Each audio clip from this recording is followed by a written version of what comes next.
આવવાનો છે. આપણા સાહેબ, આપણા બેન આપણને જેથી ભણાવે. ભણીએ કઈ બનવું છે મને એક સંકલ્પ હા, પણ ક્યારે ભણીએ? ભણીએ ક્યારે? કોઈ ડોક્ટર બને, કોઈ કલેક્ટર બને, કોઈ એન્જિનિયર બને, કોઈ શિક્ષક બને, શિક્ષિકા બેન બને, નર્સ બને. બરાબર.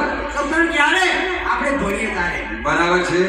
અને બીજું શું છે કે પ્લાસ્ટિક નો ઉપયોગ નથી કરવો. પ્લાસ્ટિક સદંતર બને. સદંતર બંધ. પ્લાસ્ટિક બંધ તો બીમારી બંધ. અને તને ખબર છે આપણા ગુજરાતમાં પેલો કયો રોગ આવેલો છે? એટલે હા ભાઈ, આપણા ગુજરાતની અંદર ચાંદીપુરમ રોગ ચાલુ છે. ચાંદીપુરમ રોગ ચાલુ છે. આ રોગ 0 થી 14 વર્ષના બાળકને આ રોગ અસર કરે છે. બરાબર. એના માટે આપણે સ્વચ્છ રાખવાની છે. બરાબર. અને ગુજરાતમાં કેટલા બાળકો મરી ચૂક્યા છે. મરી ગયા છે. આ જીવલેણ રોગ છે. બરાબર. અને સાથે સાથે આપણા જિલ્લામાં નહીં, અમુક જિલ્લાની અંદર ડેન્ગ્યુ વાયરસ પણ ચાલુ થઈ ગયો છે. Dengue virus. તેના માટે આપણે સ્વચ્છતા રાખવાની છે. હા. બરાબર છે. આવી રીતે આપણે સ્વચ્છતા રાખીશું તો કદાપી આપણે રોગના ભોગ બનીશું નહીં. ડોક્ટરો પૈસા પણ ના લે, બીમારી ના આવે.